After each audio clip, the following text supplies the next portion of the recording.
Anybody hurt? Hey, how's it going out there? Welcome to another live broadcast coming to you from Atascadero, California. GuitarCollege.com. Check it out on your website, tablet. Anyway, we're here at 11 o'clock for our live stream. Wes is with me. Say hi, Wes. Right. There Whoa, camera's working. Okay. It's a little funky, but hey, it's okay. Gail's working the message board. I want to thank you guys for joining us, man. If you don't show up, it's just no damn fun. So you're here. Make sure you start getting comments in there, and we want to hear about what you're talking about. All right, so let's talk about what's coming up in this week's show. This is the teaser. Ready? All right, number one, we're going to talk about compressors. Do they make it for a good jazz tone? Should you use them? You know, what do they do? All that stuff. We're not going to... I'm going to show 3 compressors, and by the way, I used a compressor on what I just played. We're going to have a question of the day. We're going to talk about, hey, you know, what pedals do you use? Get ready for that. We're also going to play Name That Tune. That has become very popular, very fun thing to do. Name the tune just based off the chord progression. Okay? Anybody can know the tune with the melody, but just the chords. So you got to really know your chords. We got a jazz guitar festival update. Also, we got a couple of lessons. I'm going to be explaining briefly, well, as much as you need to know. I'm going to be explaining about the cycle of force. Also, I've got a chop builder little lesson, and man, that should take up the whole show. Now, the song I just played was Bloom Dito. However, I played it kind of funky and ended up playing opera va on top of it. Let me just play the blues head for this so you can hear how it goes.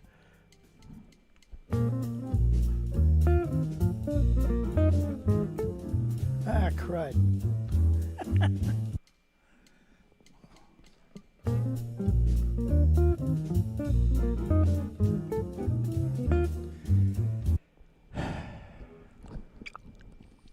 Do you ever have one of those days where you can play something just perfect and then you get out to play it and you can't remember, you start mixing it up with other things? This is one of those days.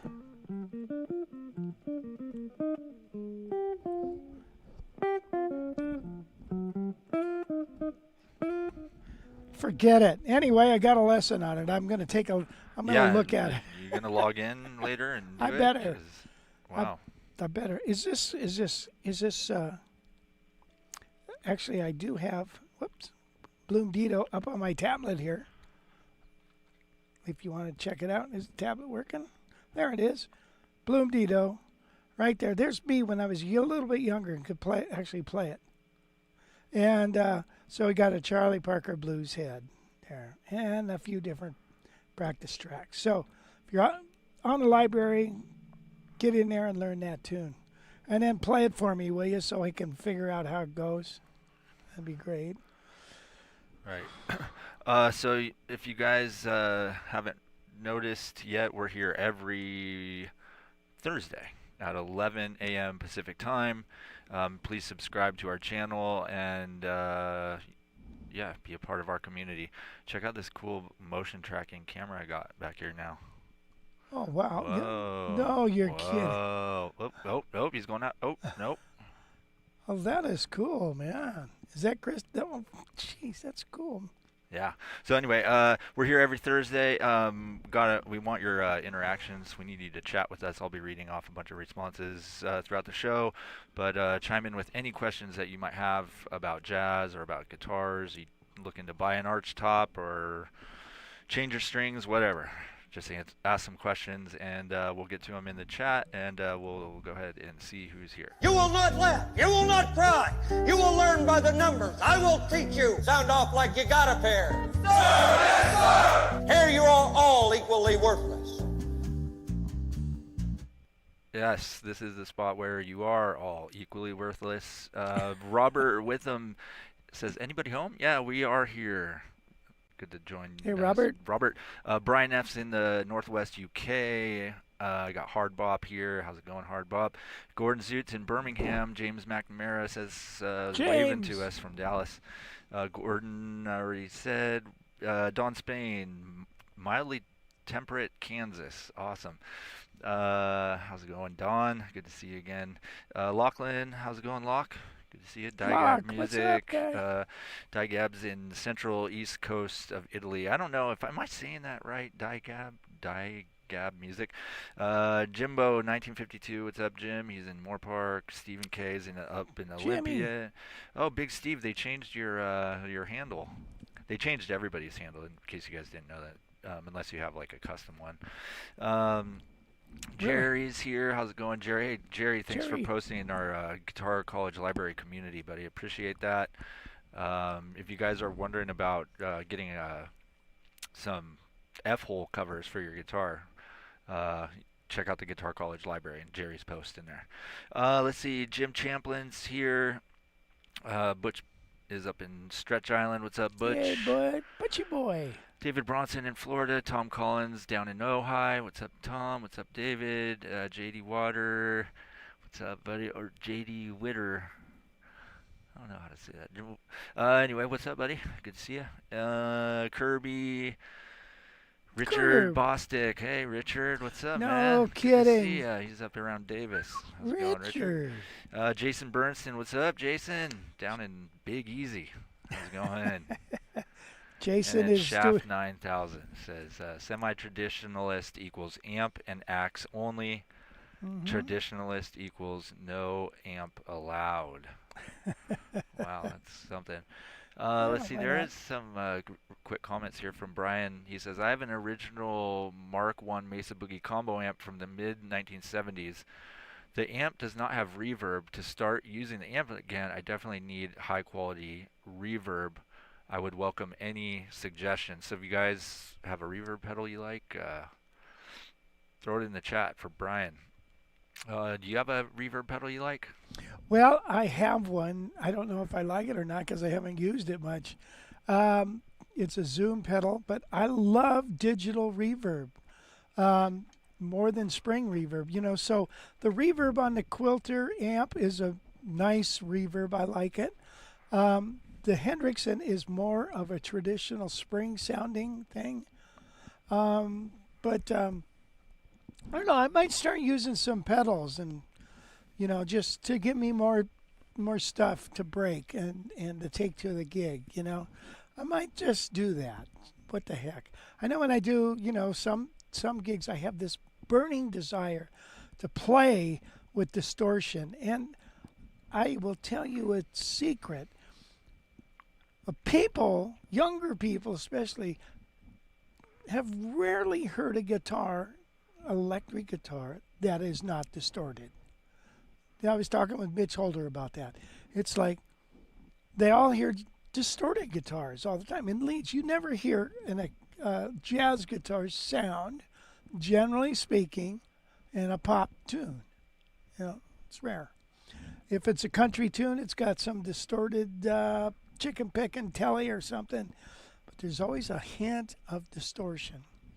So when you go out and play a gig, if you don't have a little bit of distortion, people notice that. They're like, oh, that sounds like a guitar. Oh yeah, but it sounds so weird when you just play it without distortion or without that sound. It's like, ay. Okay, whatever. But so I might start doing that. I have a couple of pedal, you know, things that have everything all inclusive. What is that one called? A Digitech one, and I got a Vox one. And I don't know. Yeah. There's TC Electronics makes a pedal called the I think it's like the Helicon or something like that. Can't remember exactly what it is, Brian, but you can just program whatever sounds you want into the pedal. So you can go through you go on their app, it connects with their app. So if you want to tell the pedal that you want a certain type of reverb, it's got a bunch of them, and then you can just send it from your app to the pedal, and then you can change your reverb however you want, whenever you want. So I would probably recommend something like that, because if you get one reverb pedal and you buy it and you don't like the reverb, you're kind of stuck with it. Yeah, most of them have so many options now with the halls and a little room and all this stuff. But yeah, you're right. You gotta. It's called the plethora Oh. right here. Oh wow. And And you got to get an amp, or you can just tweak well, he knobs. said he huh? has an amp that Not an doesn't amp. have I mean, reverb. an app, not an amp. Yeah, I mean it's got some presets and stuff in it, but yeah, you need to have or have it. You plug it in USB-C to your computer as well, so you don't really. But anyway, those are pretty cool for sure. Yeah. One thing I've noticed is that when I have a preset on like that pedal, it doesn't always work room to room. Sometimes it works great. Sometimes it's like this room is too alive or something. It just the pre-program. Then you got to go in and tweak it. And if it doesn't have knobs and you got to page through all this crap, you certainly can't do it on the fly. That's for sure. So, and then if the pedal's on the ground, you're always bending over, and especially it's not cool when you turn around and face the drummer and bend over. Then everybody's looking at your butt, and that's probably not a good idea. So, yeah, it's kind of weird. I don't know, pedals. You love them or you hate them. Let's see. Jim Champlin's here. He's in Albuquerque. What's up, Jim? He says for reverb, I use the Fathom Reverb by Walrus Audio. Nice. Wow. And then Richard said he likes the Quilter reverb in the Micro Pro, the Mach 2. I agree. That I do remember that being pretty nice. I think that might be a little better than the Henriksen. I agree. It's Henriksen. Henriksen is good, but there's just something little bit. Yeah, they robotic about it or something. I don't know. They knew that. Peter knew that, and he's improved the reverb on it. So I don't have a new amp to do that, but Peter himself said, hey, the reverb is a little weird. I like just a hall reverb, that's got a little depth and a lot of taper and stuff. That's nice. But I'll tell you another thing about reverb. Sometimes it doesn't transfer out into the audience, and I've told this story before that I went to play. A friend of mine, I went to hear him play. Wonderful fingerstyle guitar player, and he said, "Rich, come up and play a tune."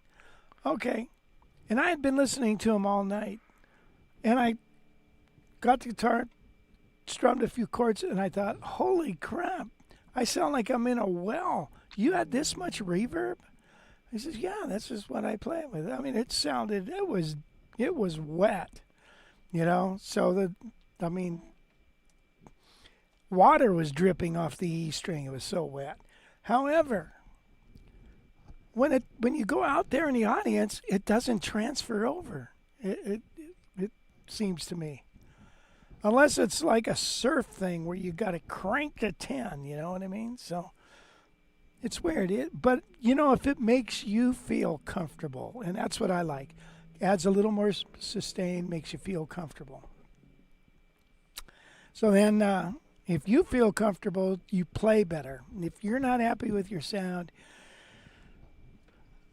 it's like sitting on a rock. It just is irritating, you know what I mean? Could be fun, but it's irritating. It hurts. So, you got to have your sound. It's got to sound good where you are. Yeah, the reverb gets drowned away very, very easily, for sure. In recording, too, you'll be like, could I get a little reverb on my guitar? And then, he puts a little reverb on there, and then you're like, oh, yeah, that's a lot of reverb. Wow, okay. And then he puts it in the mix, and you're like, oh, it's gone. Awesome. Yeah. Cheery Up Charlie says Fender makes a great reverb pedal. Deluxe reverb amp, very large, very heavy, but classic. Oh, nice. Huh. Yeah. That's yeah. true. Fender reverb, they got it down. Yeah, I think for blues and stuff like that, that spring sound sounds great. I don't like playing with a dry sound, but a spring sound on jazz guitar I don't think is the greatest. I like the hall sounding, the big hall, and just a tinge of it. You don't need a whole lot. You know what's funny? I was taught this. When you mix, you have a pan. You have left and right, right? When you have reverb, it's front to back. Does that make sense to you, Wes? I mean, kinda, yeah. When you have a reverb, so if everything is in reverb, it doesn't sound, or a lot of the main instruments, it has no depth. Everything's the same. But if you take and you have left and right, okay, you get it, however you do it, left and right, and then front to back, and you think about that. Do you want the vocals in back? Do you want them up front? If you want them up front, they probably should have less vocals or less reverb. So front to back. And I think that's probably where it's at. Anyway, there you have it. There's my 2 cents on that. Any other? No, but yeah, so here's the question of the day for you. Oh, yes. Do you use pedals to get your jazz sound? So whatever it is, a preamp pedal, a reverb pedal, a compression pedal, do you use a volume pedal? Volume control. That's another thing. So, yeah, I'd like to hear that. Do you use a hint of distortion? So I'd like to hear the consensus. How about a little chorus on your chorus? Yeah, that's another thing. Yeah, chorus. How a little phaser. Yeah, buddy. Little flange. Let's get some style going into the jazz. Flange. Let's flange the crap out of that thing. Yeah, man. Surf jazz. Yeah. Flange and high reverb. You never know. That could take shape, man. A new genre, surf jazz. Yeah, that's true. Boy, you'd be the only person out there in the world that could say, like, "Hey, my band is a surf jazz band." Yeah, that's true. That'd be freaking sweet. Get yourself a Jaguar guitar. Yeah, I'd like the sound of that. Just play it all with your 335 style. Mm-hmm. Yeah, you could. Boy, there's all kinds of twangy stuff. True. Or a Gretsch. Gretsch can twang like nobody's business. So yeah, guys, answer the question in the chat. We want to know what you're using. Let's see. Shaft says, I have a TC electronics board in my DAW. I will check out the pedal. Thank you, Wes, for that information. Oh, that was Brian. Sorry. Shaft says slap echo is fun. It's partly a matter of how much twang and slang you want in your jazz. See, that's what I'm saying. Shoving reverb through guitar speakers always fails to get proper air anyway, so I prefer lo-fi, if any reverb at all. Yeah, and what about, he said there's, that Roland jazz chorus, right? So is jazz chorus do people like chorus in their jazz? Those amps were so hot for a long time. The jazz chorus, everybody had them. The one with the 212s, and then they had the one with the 210s, I think. And or was it 2.8s? I don't know. There's something about those amps that really kind of bothered me. I didn't think they sounded that good. The chorus was really cool, especially you sitting in front of the amp and it's going back and forth between the speakers. But you walk 10 feet away from it, and you lose that effect, So there's something about that amp. I played a Roland Cube for probably a decade, and I put a JBL in it and played that amp I mean, forever. That I never liked it. I mean, it was okay. I could get a decent sound out of it, and I played it even with a nylon string. That's why I put that JBL full full range speaker in it, and but it's something about that amp. It was it's hard to get a good sound, but I used to get a lot of calls, people booking me to play that, so I guess they liked it. Yeah, and hey Brian, if you do look into that pedal, it's probably going to be on sale at Sweetwater in like the next week or two, for sure. So much stuff is on sale for Black Friday, so I bet you can get it for under $100. Oh yeah, wow. So it's super cool. Maybe I ought to get that. Let's see, and then Hardbop says I use reverb and compression on my quilters and send a bit of delay from my old Boss RV6. Sometimes I add a bit of MXR tremolo. I have that MXR tremolo pedal. That is a really, really amazing pedal. Oh, you have that? Hmm.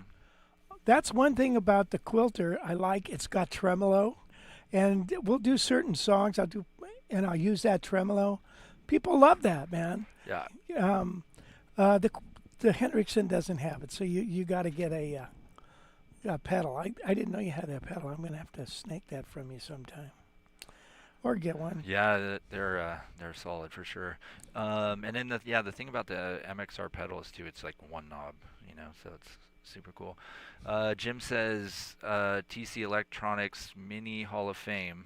You need to program on your computer. It only has the switch and the level knob. Nice. See, that's a good option for sure. Because that way, if you feel like you want to switch it, it's a TC Electronics Mini Hall of Fame. It's the same programmable. Oh. Because after you get bored of it and you want to change it, or you need to tweak it a little bit for something, Yeah. or you want to, I don't know. Some of them don't have many options. Let's see. Strymon Deco fattens up thin strings. Strymon Deco. Really? Never heard of that one. Boy, that's good to know. I've never heard of that. Yeah. Fattens up the thin strings. Oh, I'll have to check that out, Wes. They should send us one, and then we could check it. Oh, it's got tape saturation. That's what it is, huh? It's kind of like that. Yeah. They ran when we did Jump in Java. They ran it through a Studer 2-track. They said, "Yeah, let's do that to get the tape separation or whatever." And then so you listen to it, and you can A/B it, as it's going in off. You can hear the input into the Studer, and then you can hear off the playback head. So you could just A/B and listen, and it's like, I don't hear any difference. There is a minimal amount of compression going to tape, but I couldn't hear the difference. Anyway, they did it anyways. They thought it was a good thing. So. Let's see. Gordon says sometimes use a delay pedal to a quick slapback setting, not enough to be obvious, but at low enough level it can thicken up the clean sound of a solid body guitar a lot. David says Roland Cube is why my back hurts. Don Boudreau just popped in. Hey Don, how's it going? Don, what's happening? Shaft says chorus is like steak sauce. Messes with intonation and any vibrato technique. Mm-hmm. True. Interesting. Don Milland, reverb chorus sometimes. Danielle says, I recall the jazz chorus amps to have an audible hiss that made them unpleasant for home practice. The newer models have restrained that hiss. Digab Music. So true. Which thanks for explaining what your name's all about. That's the tuning that he likes, D-A-E-G-A. Oh, Dagab. Yep. I occasionally use a volume pedal or a chorus pedal, but that's the exception, not the rule. I also have a pedal board, but not for jazz. I practice guitar with a loop pedal and a freeze. Yeah, probably a lot of you guys probably have loop pedals out there too. Eventide Micro Pitch Algo. in pitch factor, H9, H90, etc., is a good alternative to chorus. Huh, interesting. Don only uses pedals on non-jazz gigs, and he has a Helix setup. Oh yeah, that's the top of the line, right? Yeah, Yeah, those are nice. that's big. That's a big deal, man. Those are. Yeah. And then Charles Ryu says Boss GX 700 is a small, self-contained, and completely programmable. Save your own presets. Has all the Boss pedals in one box. Expensive though. Nice. Oh, That'd yeah. be pretty sweet though. Yeah, those are. Yeah, and Jimmy Rolfe has got a Boss thing that he uses, the real inexpensive one. Gets a great sound out of it. And then let's see, last comment here, Sma Mud, SM Ahmad. Thanks for the live stream. I am still hoping to replace my 1-year college level guitar course I purchased from Rich over a decade ago. Get on there, man. All you got to do is sign up for the library for $19 a month, and you get everything. So get over there. So yeah, keep your responses coming, and we'll keep talking about it. Right on. But we got some pedals we're going to test out. Yes. And we were just noticing that this one is a little noisy. So why don't we go ahead and take a look? Why don't we, this first pedal here we're going to talk about is the simplest one. This is the MXR Dynacomp. And basically, you got two knobs. You got sensitivity, and you got volume. So, you can use these as boosts if you want.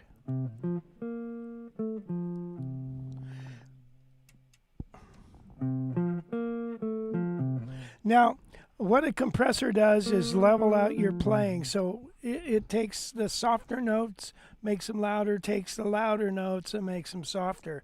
So the more you turn the sensitivity knob,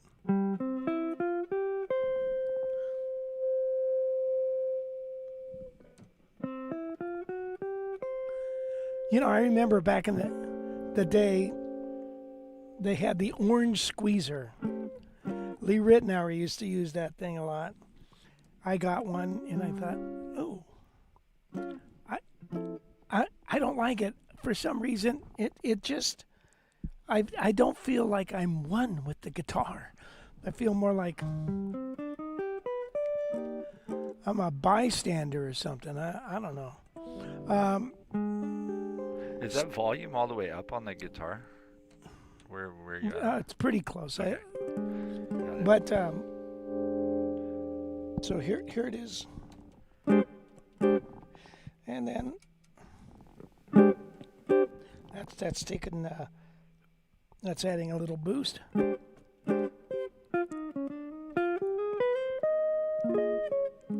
So that's minimal. Now here it is without. I'm going to play a little bit of Shadow of Your Smile.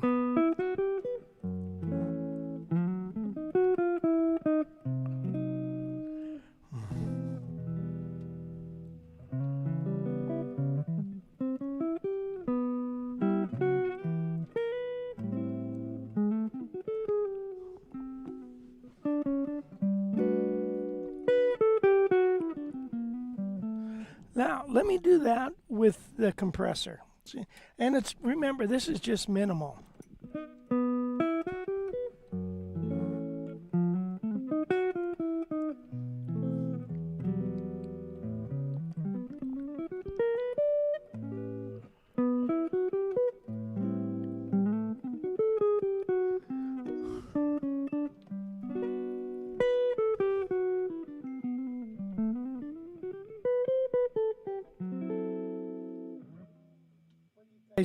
What do you think about that? Of course, I could have made it a little more compression, but again, I feel at that point it's too much. Yeah, it definitely Squashes them. it did. Even just the little amount, you could tell it Yeah. wouldn't let it open up. But yeah, I don't know. Maybe Well, just a hint of it seems to level things out. I'm noticing, like, when I do these back sweeps, It sounds more like a recording, like something you'd hear on an album or something. yeah.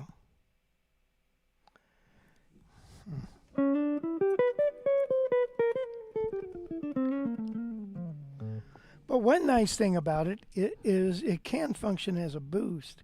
So if you're playing along and you feel like when it comes time for you to play a lead, you have no headroom because you're turned up already all the way or whatever, you can step on that and blast off.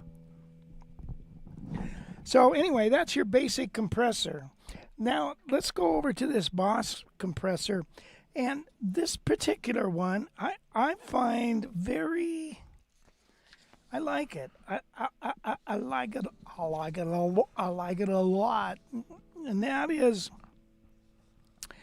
all right. So you've got a level knob here. I think that's the level knob. The second knob here is God, can't even see it. Tone. All right. So. Yeah, this one now has a tone. So here I am, and I'm going to mess with that tone knob. All right, let me turn down the compression on this, the sustain and all that. But let's just find the tone that we like.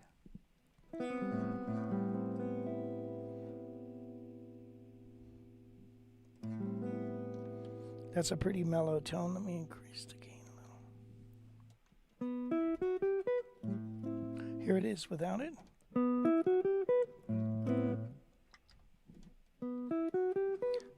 So maybe I rolled off a little too much. Gonna raise that level a little more.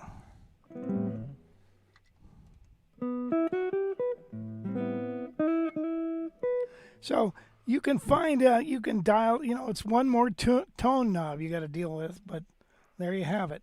All right, now let's talk about adding a little of the attack. So the attack button, basically what it does is just how fast the compressor kicks in.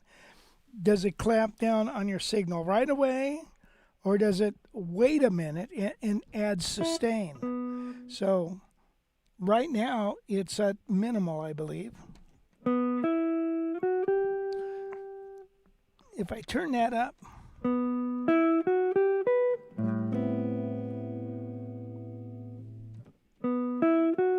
actually I got to add a little sustain for it to work. Holy mama.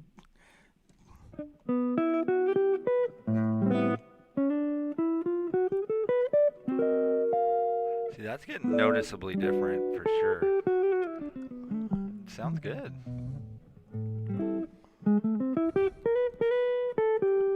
Yeah. I'm going to adjust the tone just a hair. I'm going to add just a little more sustain. And now, let me add a little more attack. Now you get a little more, you can hear the clipping right from the get-go. Turn it back the other way. Let's see what happens. Oh, actually, it's the opposite. That's right. I was looking at this and I'm thinking, turn clockwise for a slower attack time. And then counterclockwise for a faster. And which seemed opposite to me, but there you have it. So that's more attack right up front, whereas right here, less attack. So, try a little less.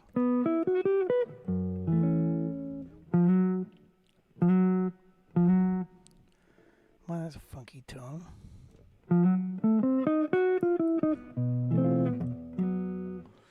Jeez.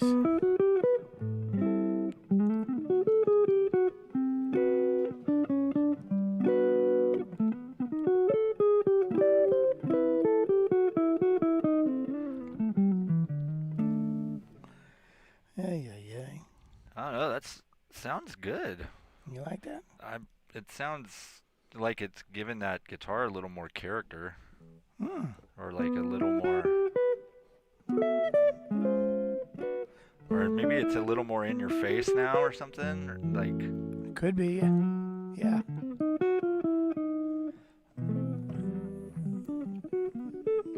do the A/B test on that. Okay, there it is. Here it is without.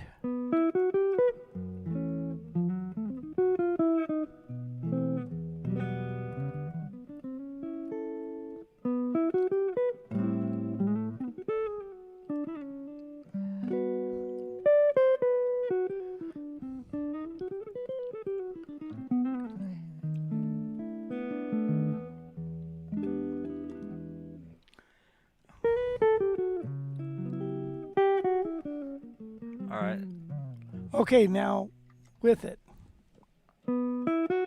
Just not much.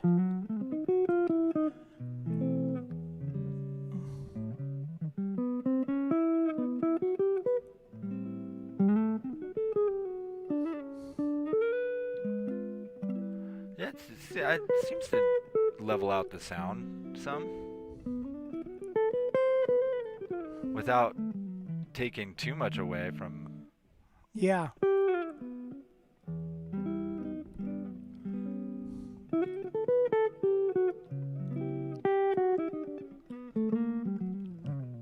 You can dig into the string without feeling like you're going to clip or something, you know.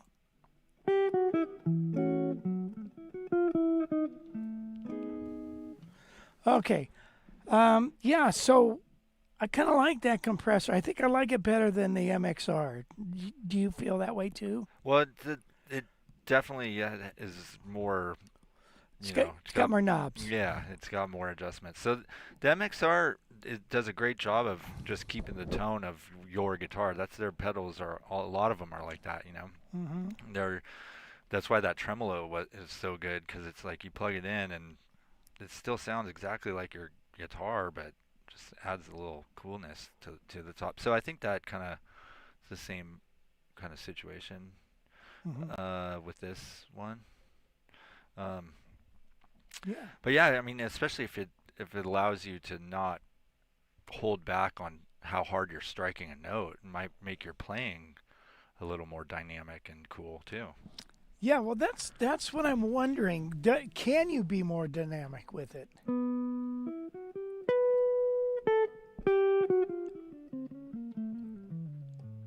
Here I am playing soft. And there I am loud.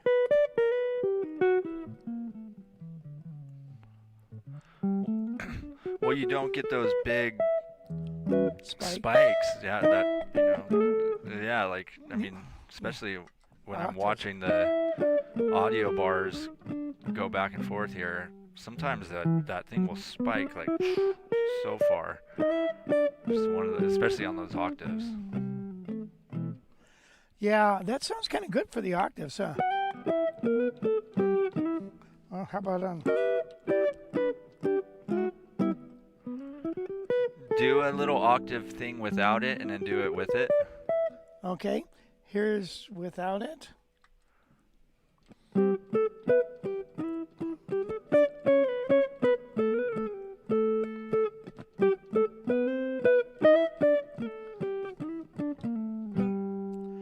With it.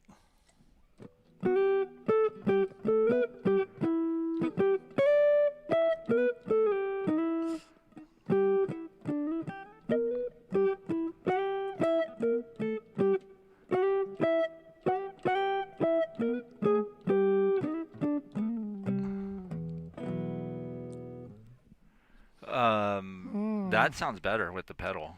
Think so? Yeah, I think so. I don't know, it just sounds like cleaner and not all over the place, contained, but still, yeah, I don't know, that's my thought. What do you guys think? Yeah. Let's see. Shaft says, compression helps me make it seem like I'm playing better after having a scotch or two. Oh, we'll have to try that. If it levels out your, Gordon says, if it levels out your sound, is compression cheating? I don't know. What- That's a no. good question. Who makes the rules is a bigger question. Who's making those laws? Yeah, I don't know. That's a good question.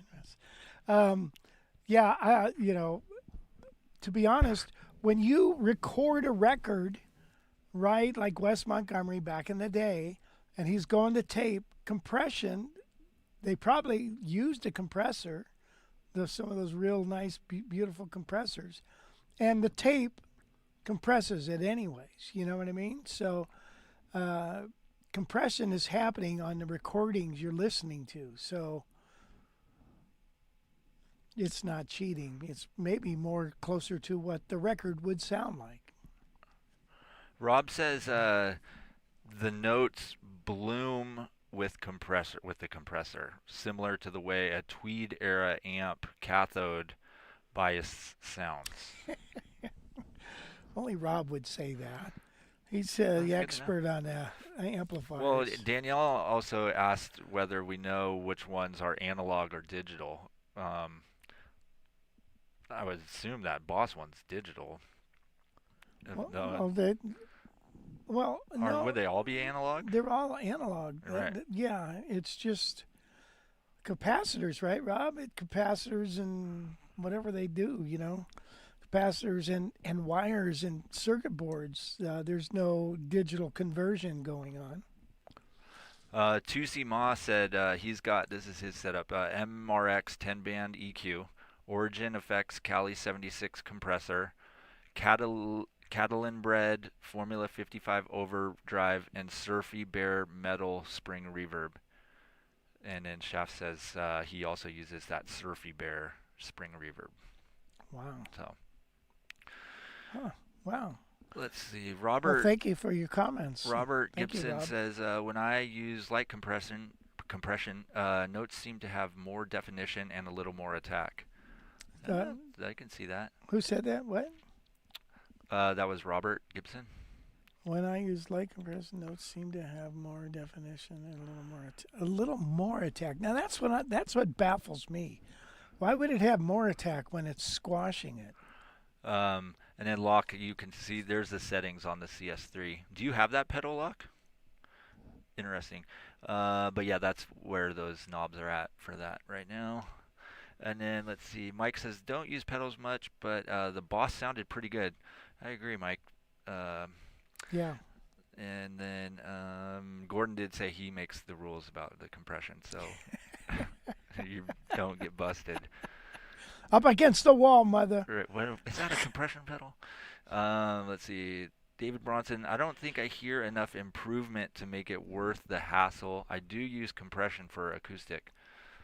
Yep, that's solid. And then where in a pedal chain should a compressor be placed? That's a good question as well. I would think it That's would. from Richard. Shouldn't it be one of the last things? And then you can level things out once you add all this other stuff, I guess it depends on what the application, right? I mean, if you're just using it, yeah, I don't know. Depends on a lot of factors. I guess. Should you use it? Do you think you ought to use it with the in and out of the preamp of the amp? Use it there, or would you just use it on your guitar? You know what I mean? In the effects loop of your amp. I don't know. Means you got to bring more chords. Demizerica says in the beginning of the chain, apparently. In the beginning, huh? Okay. I'm no expert, but trust me. Let's see. Shaft says, I use my RE301 chorus echo, or if my RE301 chorus echo didn't break so much, I would use it all the time. Well, that's probably stay away from that pedal then. Yeah, so you want to try the last one? Yeah, let's take a look at this last one. Let's make sure these are off. Now, this one is the diatone, a Gaiatone. Yeah. And this has even more knobs. It's got an extra knob. So what you got here, let me see. Let me take a look at my notes real quick. All right, we have a compression. It says compression. Imagine that, a knob that says compression on a compressor. And then it's got a tack. So the compression knob controls the amount of compression. Oh, good to know. The attack knob adjusts how fast the compressor responds. Okay. The level, obviously, we know what that is. And then it's got an EQ, a parametric EQ here.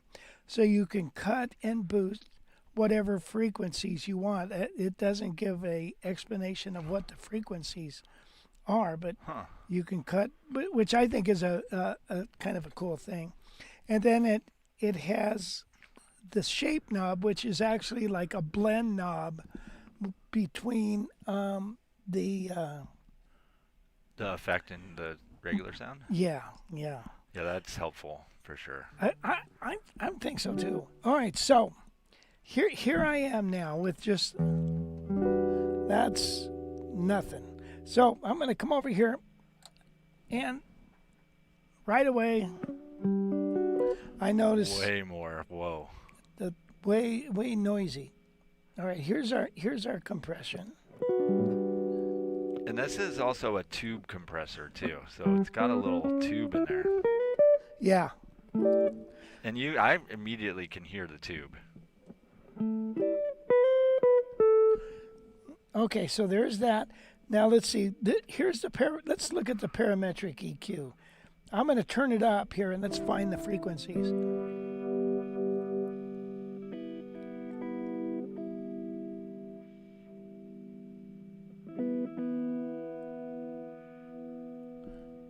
So if I want to maybe boost this frequency right here a little bit.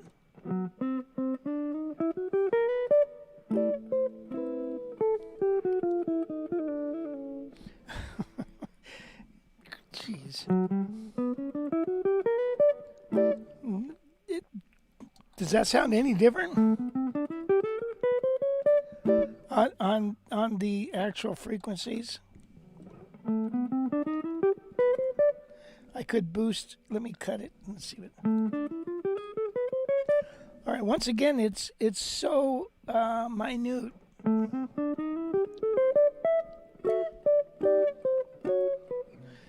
That it's hard to get the thing on that, the read on that. Okay, now the attack knob. Dawn said that the shape settings adjust how hard the compression kicks in, and it also enhances the pop. So I don't know that that's what you thought it was. The shape, it says here, a blend between compressed and original. Oh. So let's see.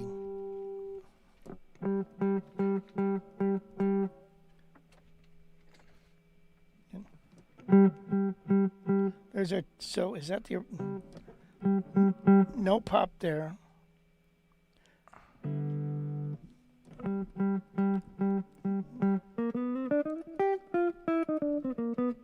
It's got the pop right there. Okay, so I'm going to put it in the middle. What the hell?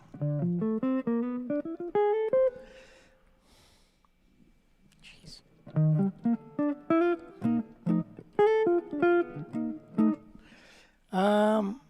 And now, of course, our level.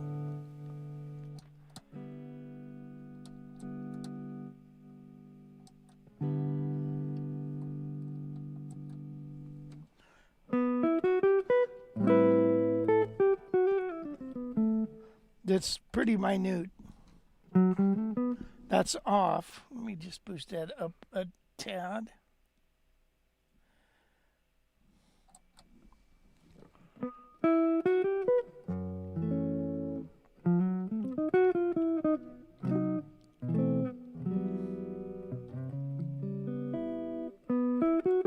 Now let me play it without it. Here we are without. Ready?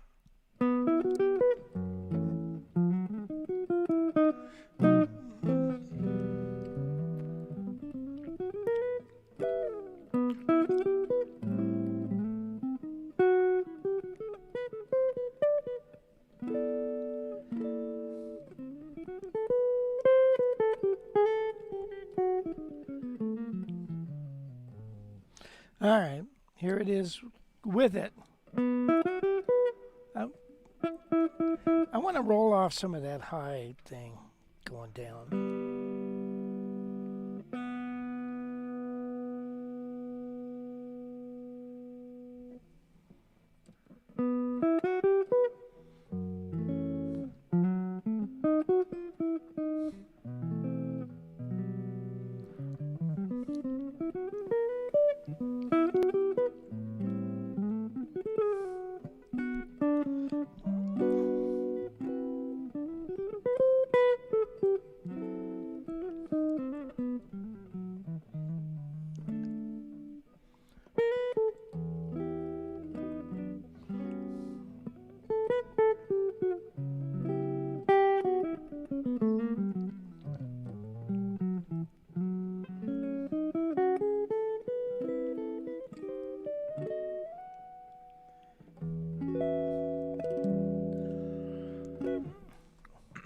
Yeah, that one sounds good too. Subtle. You can adjust and get a very subtle thing. Let's hear it with like a real aggressive tone. Like add more on there. Let's hear it. And try to get some of that tubiness out of that thing. All right. Well, I guess if I turn up the, I would say the shape. which would be that, and then the You comp. would need to turn that up. The shape would need to be all the way up. Well, it's working backwards. See, that's got more compression there, and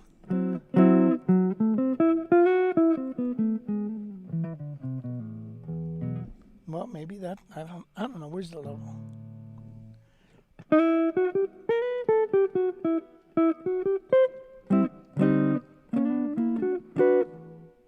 I'll just is louder.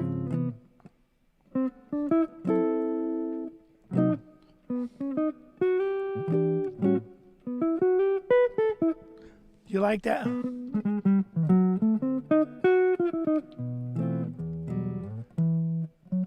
Do it. Take it off. It's probably too loud. too loud Yeah. now, but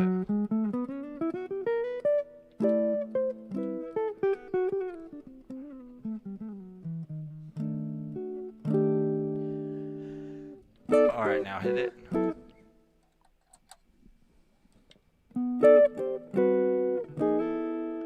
Yeah, it's even more of a volume boost or something. Yeah. And that level is way down.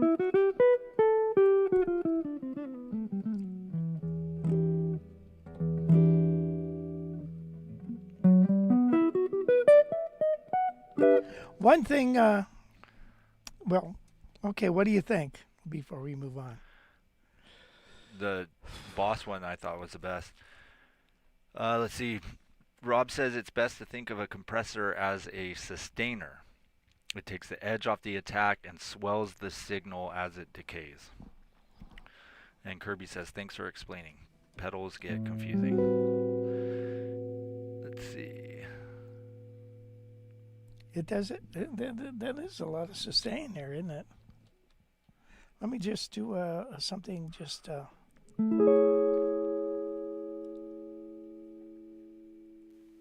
Do it without the compressor.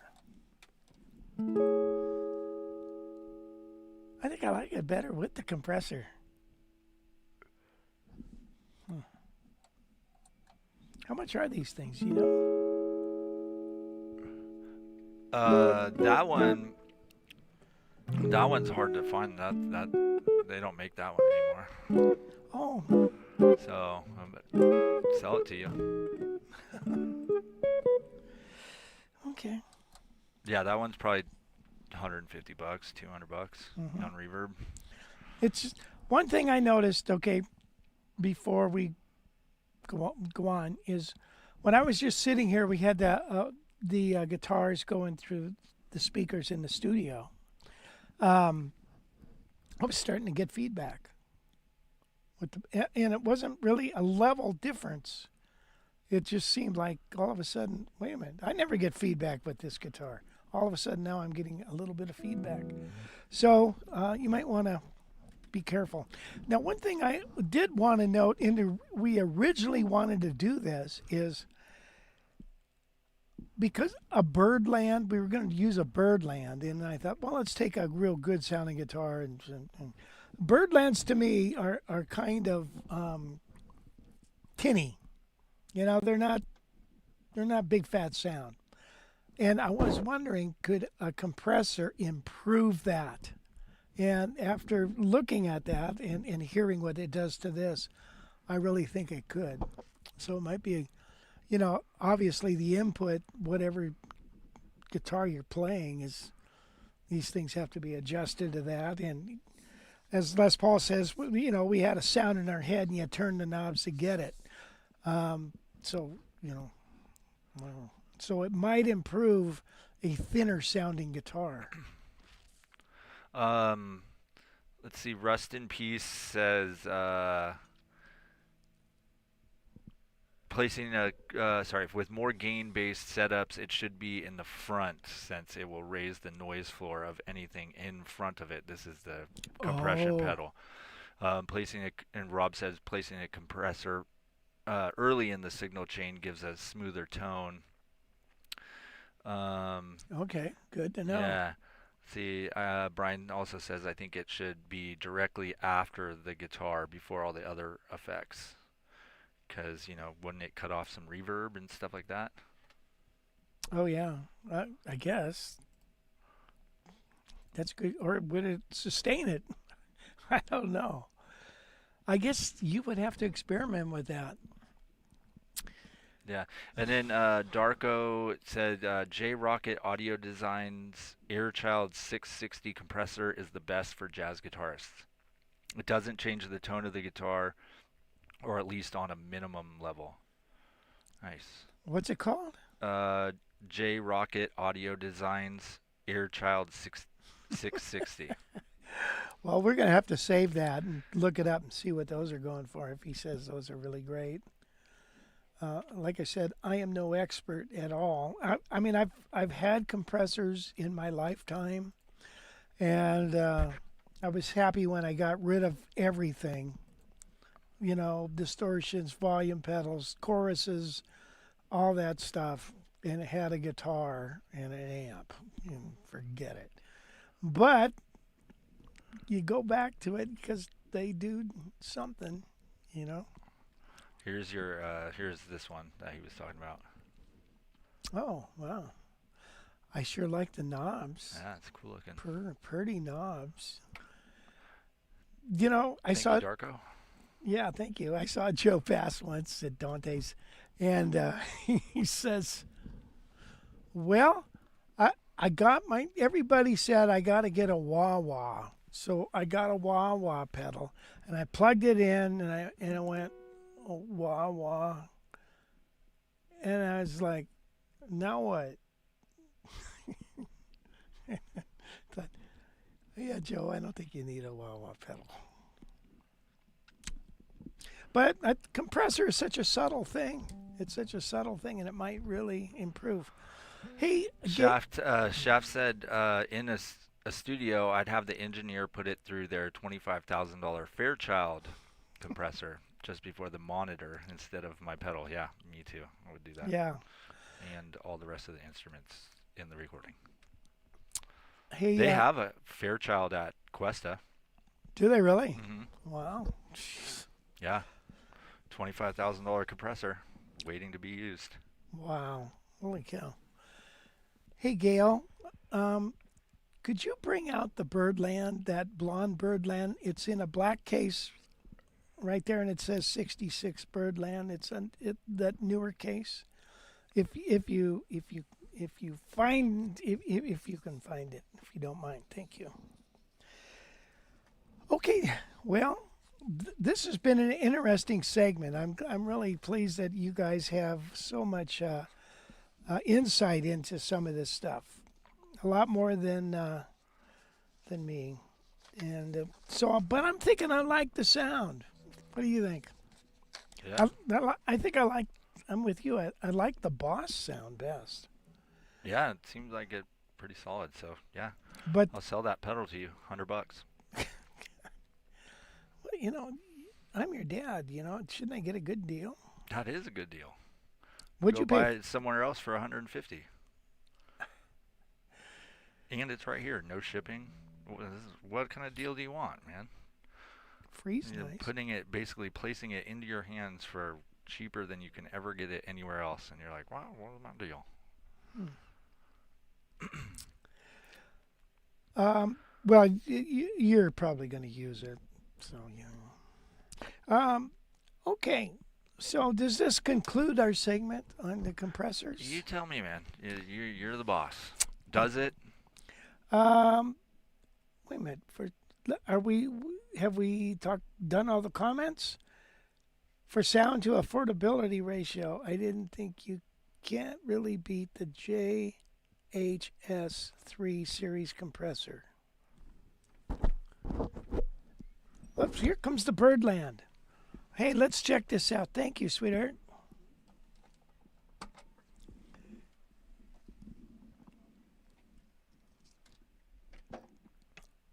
And this is, this is the one, like I said, because look, these little guys are heavy. My personal opinion, when you've been playing L5s and stuff, and you pick this up, and then it's like it's got a short scale, which is great, especially as you get older and you can't make those stretches anymore. But also, it just, it's got its own sound, which is great for like a band, because it'll punch out. But I don't think it doesn't have a sound that knocks me out.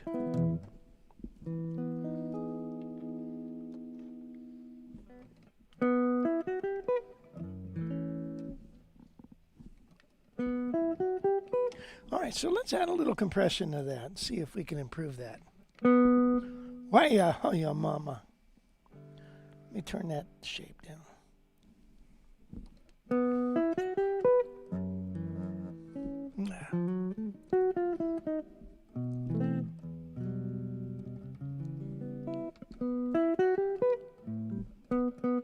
It's like I want to hear a little more compression on that.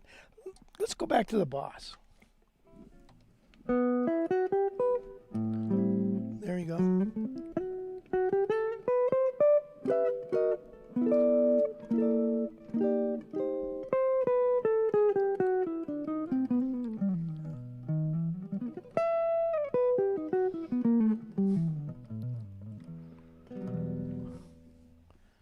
What do you think, Wes?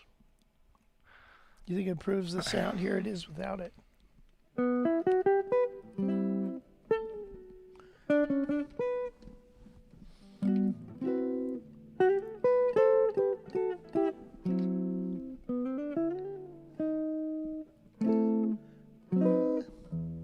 Here it is with a little compression.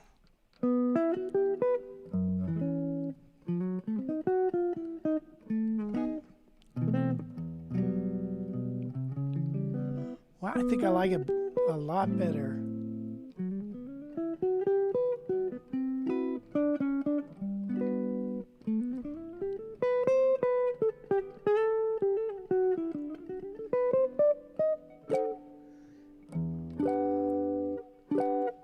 Boy, it's really squashing there, isn't it?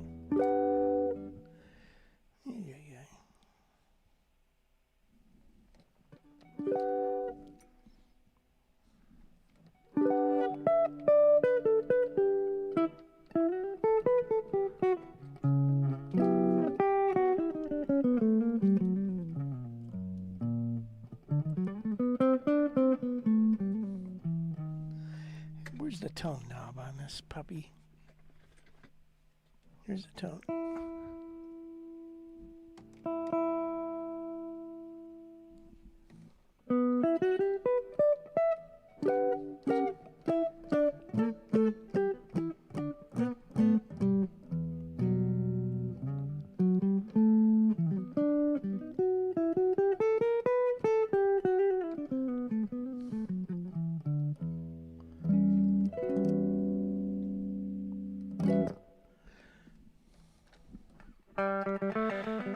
Yeah, Shaft brings up a good point.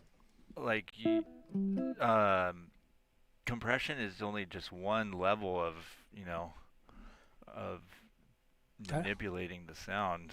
Because you might need more of like an expander or limiter or, you know, there's other, especially an expander on something like that might work a little Huh. better. But yeah, there's other things that you could probably try out for that particular guitar. Huh.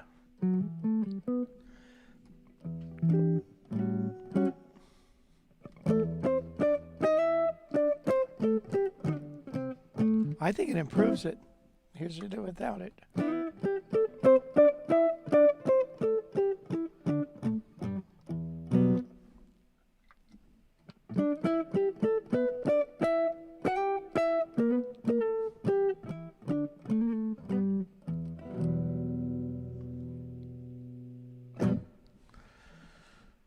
I don't know. Yeah, well, that's interesting. I've never tried an expander or, you know, the only expanding I do is, you know, when you have Twinkies and, you know, Little Debbie.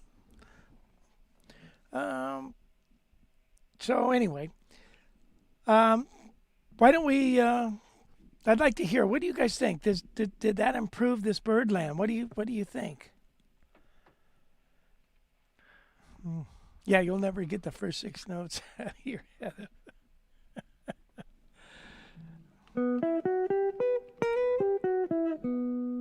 Play it backwards.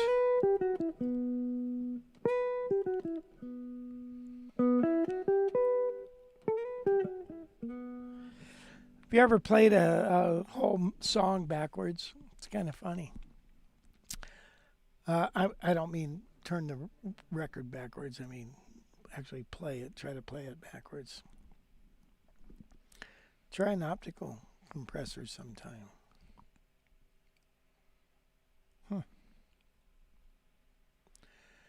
Tom says it sounds better with the compressor. Okay, well, thanks for your comment, Tom. Appreciate it. All right, tell you what. Let's end this discussion and let's move on. We've spent a lot of time on this and appreciate it, you guys. Let's get over to one of the things I wanted to talk about today is let's get over here to the, you know, I watched a movie. Gail and I watched a 4-part series on Netflix, and it's called Death by Lightning. And it's the story of President James Garfield, who was only president for 4 months before he was shot.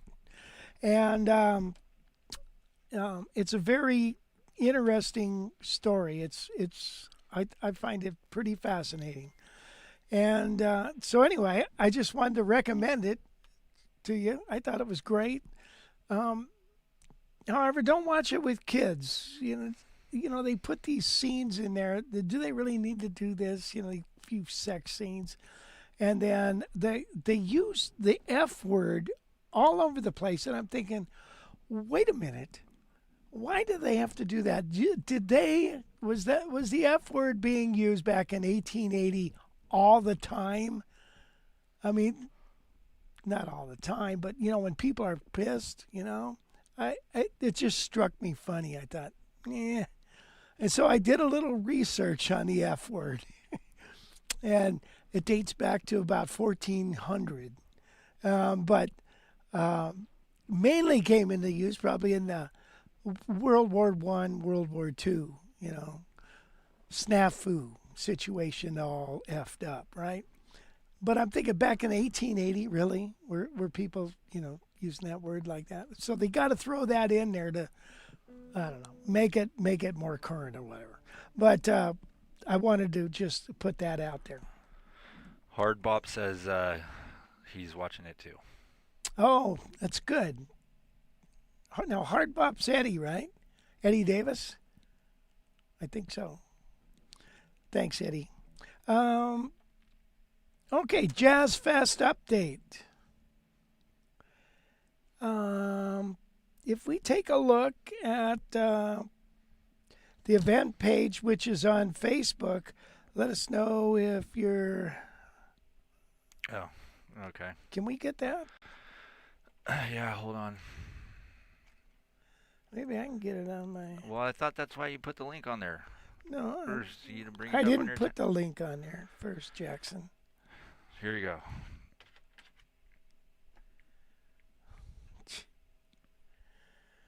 Okay, so we have the Facebook page there. But we have added, wait for it, Wolf Marshall is coming to the festival. Again, Wolf was there last year, and so he wants to come back, and we really enjoyed him this last year. So, he's taught at UCLA since 2007. He's one of the most published authors in the jazz guitar world. There he is. He plays some of the sweetest lines. I got to tell you that. I've heard him play a few times, and plays some really sweet lines. So he's got several books, especially on stylings of like George Benson and Pat Martino and Kenny Burrell. So he has all this stuff. He's a regular author in vintage guitar.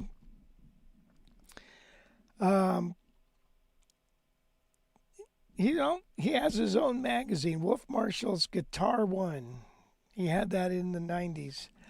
Okay, he's been interviewed by Just Jazz Guitar, Guitar Player, Guitar World, Vintage Guitar, New York Times, Wall Street Journal, San Diego Union Tribune. He's led his own band, performing artist. He's appeared in many venues. He's just a spectacular player and an excellent teacher, and he's excited about the guitar, and he's excited about teaching. So if you haven't booked your Jazz Fest ticket, get on board. Come on, man. It's time to get on board and start making plans for March 13th, 14th, and 15th. And so here's the lineup so far. You ready for this? Rich Severson will be there. John Story from L.A., Larry Koontz, Adam Levy, Wayne Goins from Chicago, Sean McGowan from Colorado, Tim Lurch from Seattle, Wolf Marshall, San Diego, Pat Kelly right around the corner where I live, Greg Chamot from, Greg from Santa Barbara, Mike Dana, Brad Rebution, David Becker from Ohio, Adam Levine from where I live, and Nate Lopez, who was just voted like one of the best solo acts in San Francisco. So that is very cool. So get on board and get your ticket. Start making those plans, please. You all have the time of your life. Eddie, now I expect you to be there, Eddie. Now, Eddie, he works all the time. He's got tons of gigs. And I know you're going to have to block out those times, Eddie, and get your butt down here, you and your wife. Now, remember, gigs are like buses. If you miss one, there'll be another one coming around soon. Okay, now how about Yosemite workshop update? Now we've got Sean McCowan, Mike Dana, Rich Severson, Tim Lurch, Todd Johnson, and it's 5 days in the mountains. I want you to go check out the video from the God, I can't talk and think at the same time. The video that's on the page, and that video right there. Now, if would you be able to fast forward that, Wes, to 12:48? Sure. It's not. I don't have audio. Oh, that's okay. We don't need audio. The dining room experience here Okay, we all get together. We have dinner. We have breakfast, lunch, dinner, all together. And you'll make friends, and you'll have friends for a long, long time. And it's really, you get to hang out with the teachers. You know, they're just like everybody else. You just hang out. You can ask all your questions. A lot of camaraderie, and you'll have the time of your life there. So breakfast, lunch, and dinner, we all get together. And then the very first class is in the dining hall with all the guitar players. And one of the teachers will do a presentation. And then after that, they all break up and go to their individual workshops. So again, start making plans for that next June. Please, you'll have the time of your life. Now, let's get into our next topic, which is we're saying goodbye to this guitar right here. See that D'Angelico Sweet 16? Adios. It's going out. A sweet D'Angelico Sweet 16. Oh, I called it a sweet. I'm sorry. God damn. It's just a 16. It's not sweet. It's this guy right here. Come on. Come on.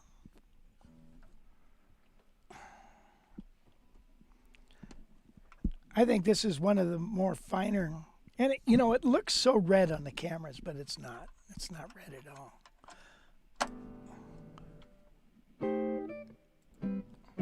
It's one of the sweeter sounding guitars there is that D'Angelico makes. But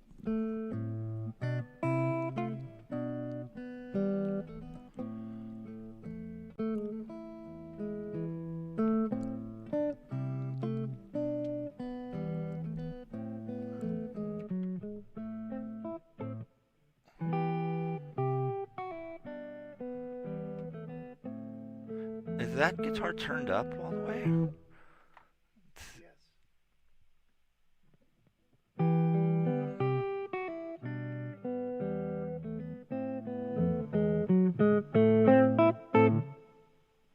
the compressor was on.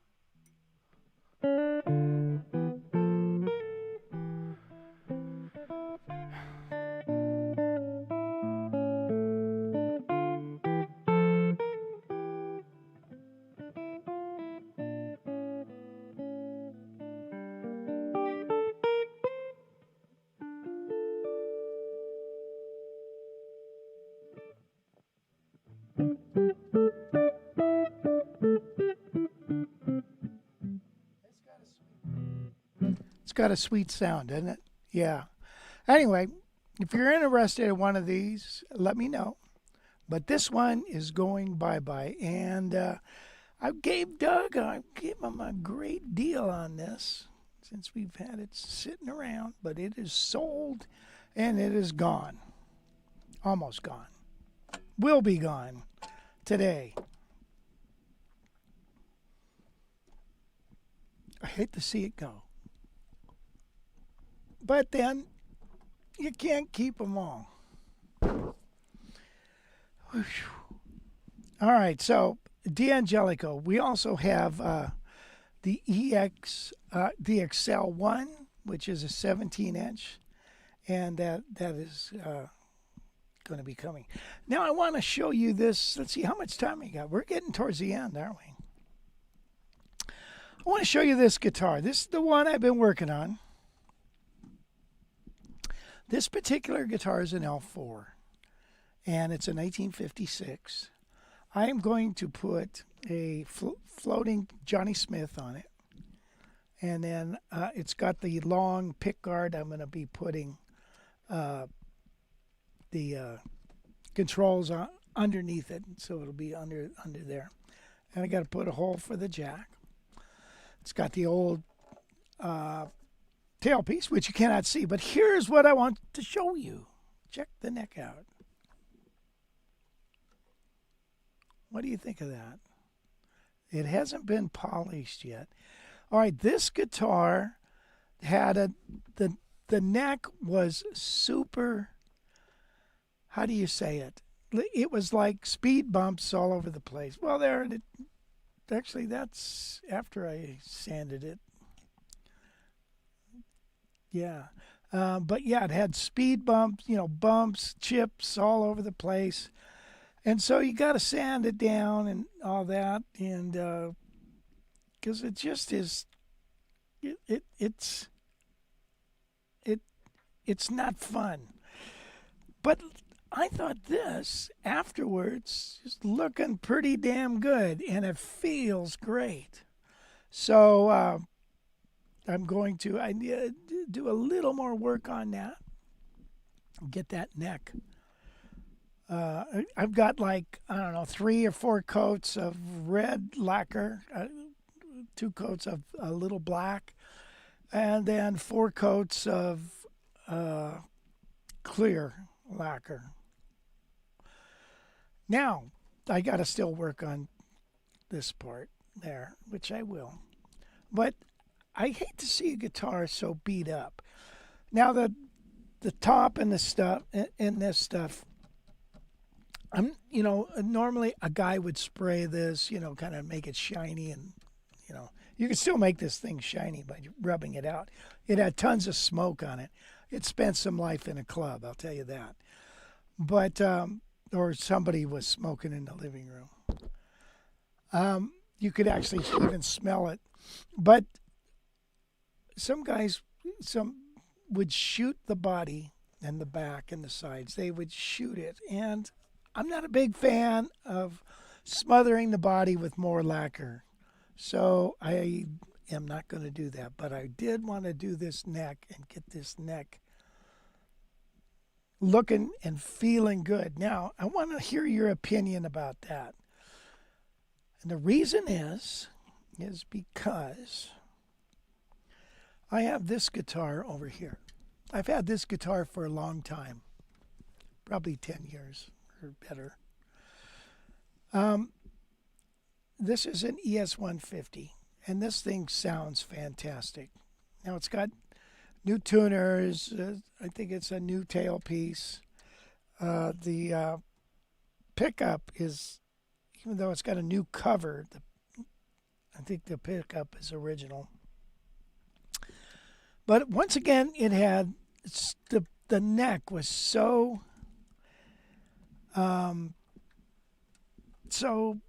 chipped up and chips everywhere. It looked terrible, and when you play, it's like you hit these things. So I just completely sanded it off, and then so there's what a mahogany neck looks like with bare wood, and I put linseed oil on it, or I think it was linseed oil, and it's time to do that again. But I was thinking maybe I ought to finish it the way I did this. Would you guys do that? Would you give me your opinion? Should I leave it like this? Feels good. Or should I make it look pretty like that? What is your opinion? Believe it or not, I value your opinion. So let me know about that. Because I think I'm going to probably sell this. I haven't played it in a long, long time. These things, this guitar sounds great. But so let me know what you think, okay? Like right now. Let me know what you think, like right now.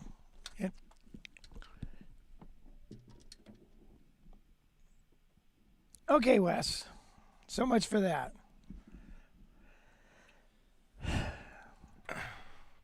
Daryl Miller says, "Hey Rich, do you always change out the strap buttons on your guitars? I noticed you did the same thing on the 775, and I just purchased a Sweet 16. Had it about a month now."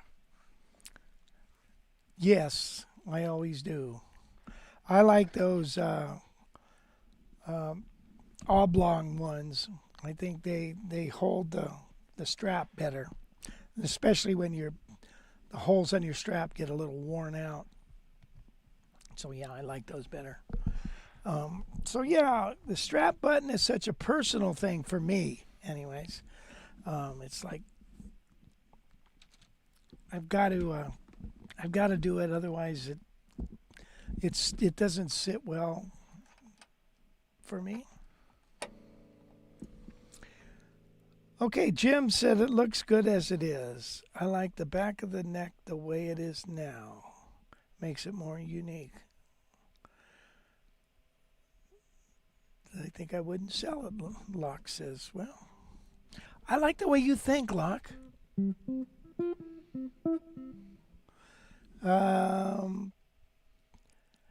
looks good at the moment and it feels good. No need to touch it.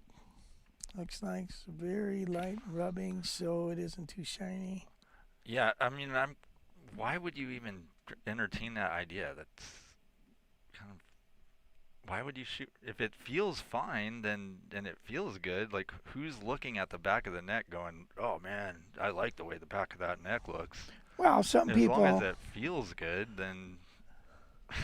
Some people look at that, like if you take it to a guitar show, they look at that and they, what's going on with that? God, that it's weird, man. No finish. They don't. A lot of people don't. I don't know. Maybe I'll keep it then, the way it is. Tim Patchen, what's happening, man? Okay, is it ready for Name That Tune? Whatever, you're kind of just going, man. Where I don't even, rundown's not even in play. Go ahead, whatever. Let's do Name That Tune. We promised we were going to do it. Let's do it. So, here's how it works. You are going to listen to this, and you just by the chord progression, you're going to get it. Right? So you ready? The first one up. I almost said the name. Oh, God. Here's the first. Now, just listen closely to the chord changes. I'll play the chord changes once it gets in there. But the first guy, now, I want you to type it out correctly. Okay? Here's the rules. You got to type it out quick. And correctly.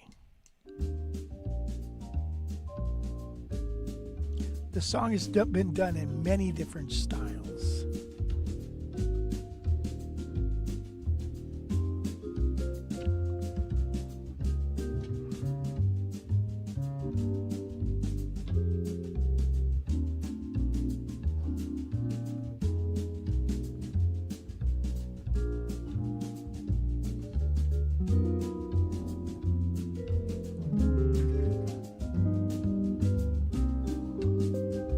F,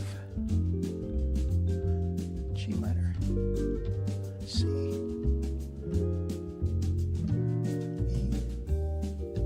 E flat, A flat, E flat minor, A flat, F minor, D flat, G minor,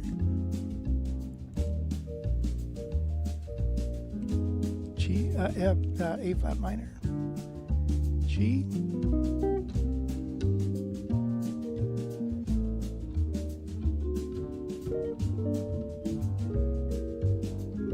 no, it's not in the Grata de Vida.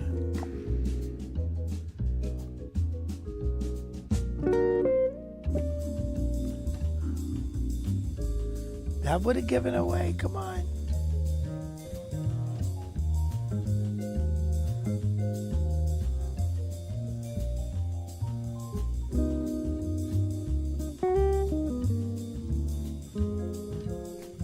Okay, I'll play some melody.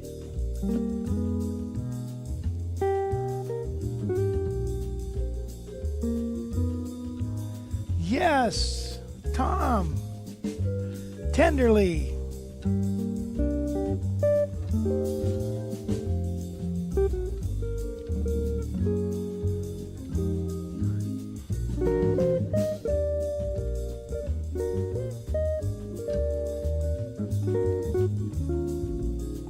What's a great little tune?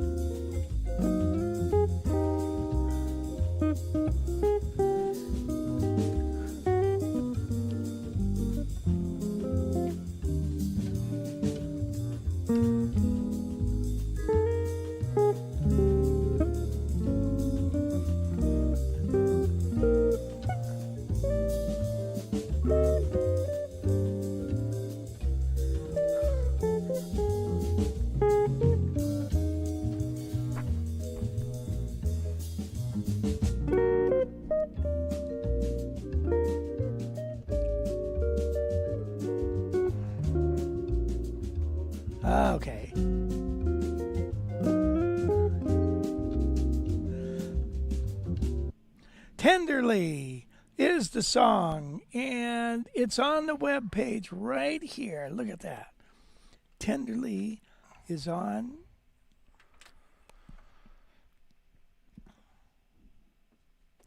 The Guitar College Library, and that is done as a samba. That is such a fun song, and I'll tell you why. Because it has so many. You spend a lot of time on just one chord. You know what I mean? So when we go to solo on this, you can really stretch out on just one chord, and then you move on to the next chord. So it's a pretty cool little tune. All right, Tenderly, that's it. Okay, Tom, man, you're like a whiz. All right, here's the next one.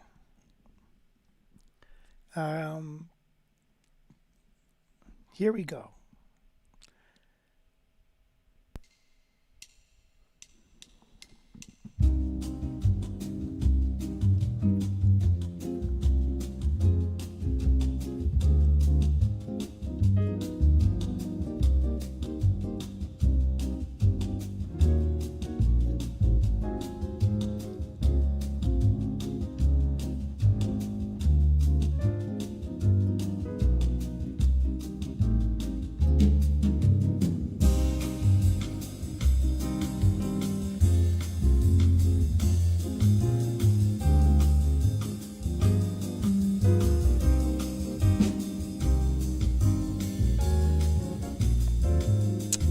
Okay, come on now, guys. I'll play the chords so you can hear them. Robin! That's right, Blue Bossa.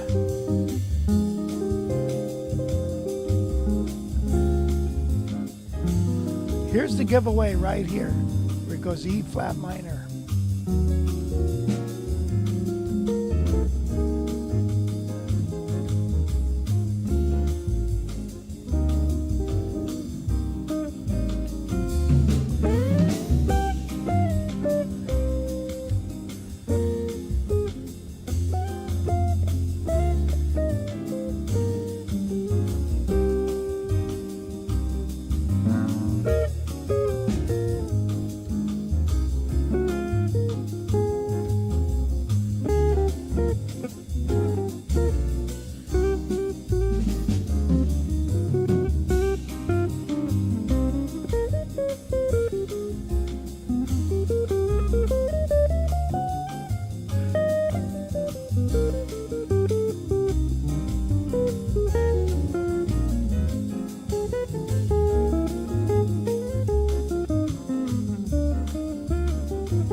Blue Bossa, yes. Now that's, everybody should know that song. And if you don't, and you really want to get really good at this song, check this out. Look, here's the chord melody. There is so many lessons on this particular song. I've got solos and comping ideas. It's a song that's also in the JGI course. So if you don't really have that song down, here's how you find a tune, by the way. You go over here and you type it in the search engine.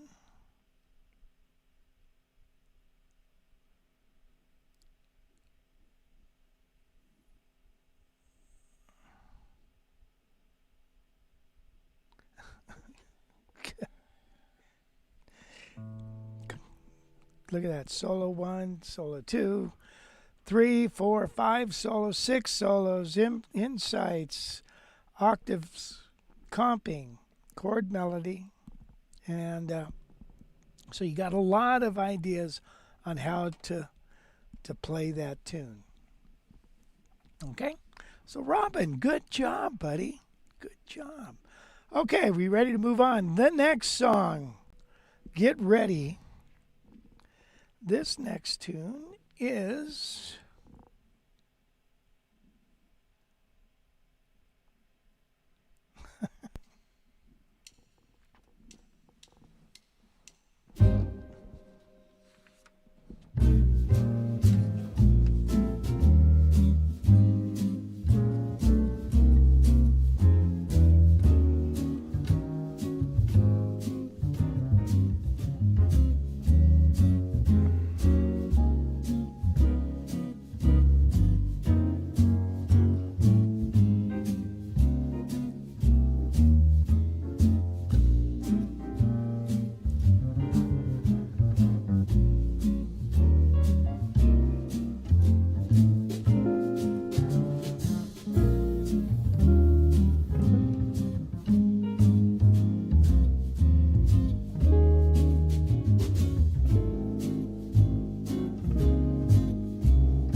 anybody? Come on now.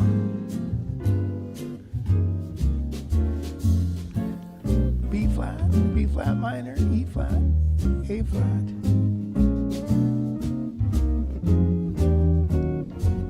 E flat minor, A flat, E flat. Not all of me.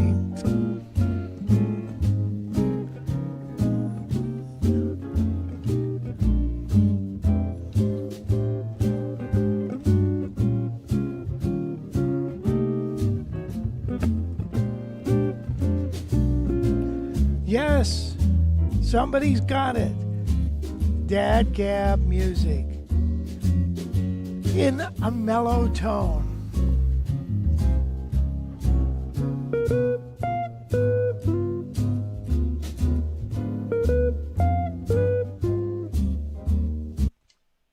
Whoop, God darn it. Sorry, guys. Let's go back and play the tune.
Okay.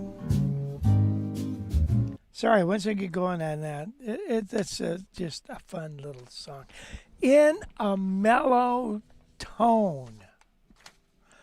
And being a jazz guitar player, you like to have a nice mellow tone. And let's see, here it is on the website. There's the jazz head. And it's good. It's a nice little arrangement. You want to check that out in the library. Okay. Well, you guys, remember, Christmas is coming. Come on now. Don't be late.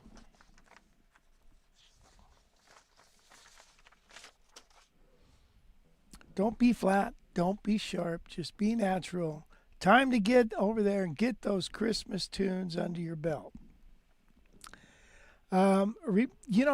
Here's the thing. At the library, you can go on there for $19 a month, learn all the stuff, January comes around, cancel it. But I'm sure you won't. But anyway, that would be good for you. Well, what do you think, Wes? Think it's time to wrap it up? Whenever you want to do, man. Okay, I think we covered everything and that we wanted to cover. We got a couple things that we didn't, and we'll do those next week because they take a little more time. And the explaining of the cycle force as well as the chop builder lesson, and we will do that next week. So be sure to join us. I want to thank you for all your comments out there, and you've made the show really fun. And so thank you very much. So, until next time.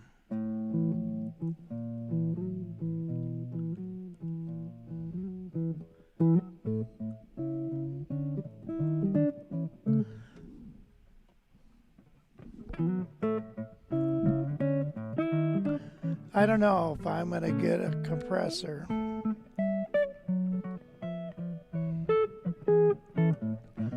I'm getting used to the sound.